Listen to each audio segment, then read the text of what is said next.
प्रेम साईराम। आसंतु सुनिबा आजिर प्रशांति अनुचिंता।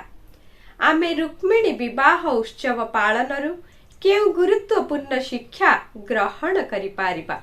भगवान आज प्रेमपूर्ण भावरे आमको उत्साहित करिबा सहित कृपा मध्य करिछन्ति। रुक्मिणी हेउछन्ति प्रकृति बा जीव और श्रीकृष्ण हेउछन्ति पुरुष बा परमात्मा।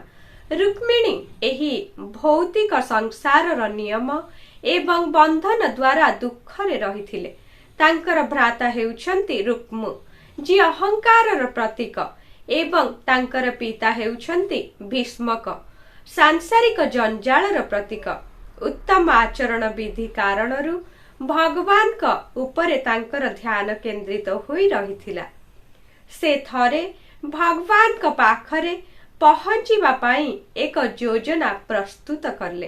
रुक्मिणी का प्रार्थना, पश्चाताप, व्याकुलता एवं दृढ़ इच्छा शक्ति सर्वदा पुरस्कृत हेबार योग्य।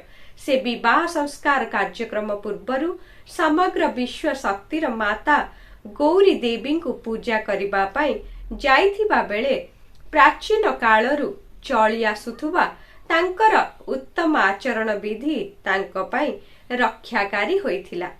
परिशेषरे से मंदिर भितरे देवींका पूजारे निमग्न थिबा बेले बंधनरु मुक्त होई अपेक्षा करी रहिथिबा स्वयं भगवान का सहित एकाकार होई पारिथिले। आत्मार आतुर विलाप ही विजय आनिदेला। से माने एक आत्मा ही अटंती। एहा कोनसी साधारण विवाह नुहे। जदिओ लोक माने विभिन्न पौराणिक गाथारे एहाकु एक साहसी बालिका एवं एक चिंता मुक्त साहसी बालक भितरे थिबा प्रेम संबंध रे वर्णना करिथांती। एहा हेउछि भगवान और मनुष्य भितरर मिलन। उक्त दिव्य संभाषणटी भगवान अक्टोबर 28 तारिख 1963 मसीहारे समस्तंकु सूचाई देइथिले।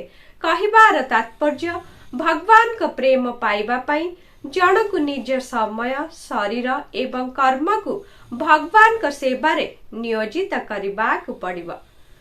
जय साईराम।